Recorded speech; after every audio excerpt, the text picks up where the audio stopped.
سلام البنات، ان شاء الله تكونوا لاباس. اليوم اخترت لكم وصفه وهي الكيكه، بسيطه واقتصاديه وتجي بنينه وهايله. شوفوا كيفاش تجي الكيكه تاعنا، هايلك مشربه.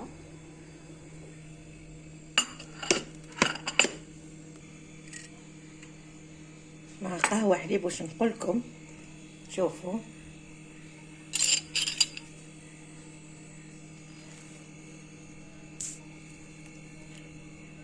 هايلك خفيفه بنينه.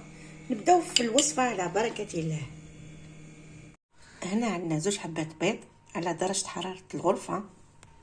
نديرو قرصه ملح، نديرو نصف كاس سكر حبيبات، ونخلطو البيض تاعنا مع السكر وقرصه ملح.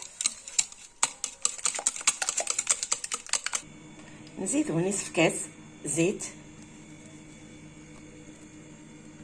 و3 مغارف كبار حليب، ونخلطو بالخلاط اليدوي ولا الخلاط الكهربائي.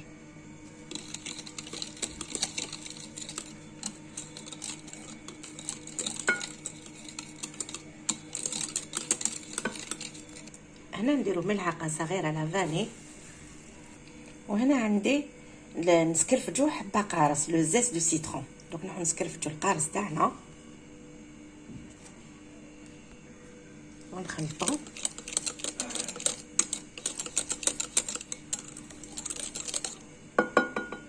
عندنا خميره كيميائيه الوزن 10 غرامات. هنا عندنا كاس فرينه مغربله، خلطو. هنا هو الخليط اللي تحصلنا عليه، هاوليك نديرو حرف 8. ما نزيدوش الفرينه، كاس معمر تاع الفرينه. وفي الاخير نديرو مغرفه كبيره تاع القارص، يعني عصرنا درنا لوزاس وهذيك الحبه قارص صغيره عصرناها، جاتنا قسم مغرفه كبيره تاع القارص تاع لو جو سيترون. هاكيك دوك حنا كملنا الكيكه تاعنا. دوك نروحو نديروها في المول. هنا عندنا حبه قارص عصرناها، جاتنا كميه قد هكا، كملناها ما يعني عصير حبه قارص. نديروها نصفيوها في الكاس ونكملوها ما. انا كملتو ما، هاولي كيما راكم تشوفوا في الكاسرونه مباشره. نديرو 2 مغارف كبار تاع سكر. اللي تحب دير الكميه تجيها حلوه دير حتى 3. نزيدو المايزينا مغرفه ونص، مايزينا مغرفه كبيره، عندنا نصف، ونخلطو بارد في بارد هكذا. هنا النار متوسطه، ونخلطو الخليط تاعنا باش ما يتبركسلناش، ما بيناش دقريمو هكذا. حركو مليح. هنا اللي تحب دير منكه الليمون ولا دير، ولا ما عندهاش دير ملون اصفر. خاطر انا فيها الليمون درنا القارص، حبه كومبلي تاع القارص درناها. اللي تحب تحصل على باش نحصلوا برك على اللون الاصفر. انا هنا عندي هاهو ملون اصفر، وعندي هادوما لي زاغوم يجوا يتباعوا 10,000 تشيب. ذوق اللون والذوق تاع القارص. هاي بدك تحصلي على الذوق ومامتو على لون اصفر. هاوليك هنا بدا يعقد لنا الخليط تاعنا. هاوليك نطفيو عليه. هاوليك ماشي حتى ولي يعقد لنا. هنا نديرو الملون ولا ليكستري تاع القارص، وهي باتاغوم. هايليك قسم ملعقه صغيره ممتلئه، ونحركو باش نتحصلوا على اللون الاصفر كيما اللي تباع عفوا سوبر كريم. يعني انا عندي وحده واجده، واش حبيت برك نفيدكم بهذه الوصفه. هايليك انا اللي عندي تاع البيع هاي لك سوبر كريم نقولها لكم. هاي هنايا كيفاش تتباع، يعني اللي ما عندهاش هاد السوبر كريم تقدر تحضرها في البيت وتجيك نفس كيما تاع البيع، كيما تاع الدار. وشنو ديري لها؟ هذا من احسن هدايا باتاغوم، هايله يعني كاع لي غوم تاعهم كاع هايلين اللي يتباعوا ب10,000 يتعمروا.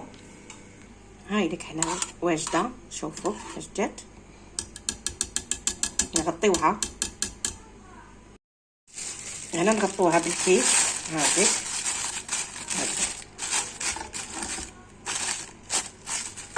نخلوها تبرد. هنا عندي كميه من الكريم شانتيي، عندي كاس ناقص اصبع كريم شانتيي. دوك نديروا لها نفس الكميه تاع الحليب ولا الماء بارد. نديروا لها الحليب بارد ونطلعوها بالباتور. هاي كريم شانتيي بعد ما طلعناها دوك نديروها في الثلاجه باش نستعملوها كي توجد لنا الكيكه تاعنا. الكيكه تاعنا بعد ما طابت شوفوا كيفاش جات. دوك نخلوها تبرد وما نحط تزيين مع بعض. هاي الكيكه تاعنا كيما راكم تشوفوا ديموليناها، دوك نقسموها على 2.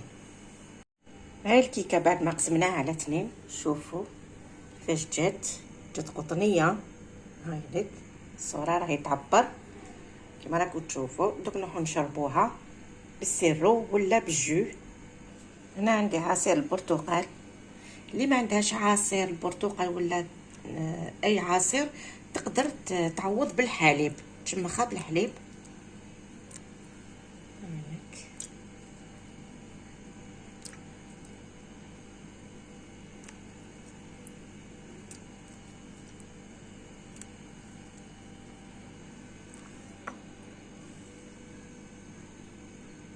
هنا بعد ما شربناها نديرو الكريم شانتيي تاعنا. هاي لك ونمشوها هكذا. اللي تحب دير لابوشادوي دير لابوشادوي هكا.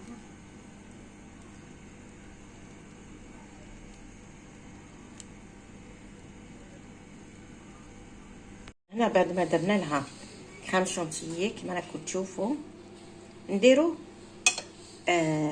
القطعه الثانيه نديروها هنايا من الفوق. هاي ليك بعد ما درنا القطعه الثانيه دوك نزيدو نديرو لها من الفوق هكا كريم شانتيي هكذا. نمشيوها عشوائي. هاي ليك هكذا كما راكم تشوفوا.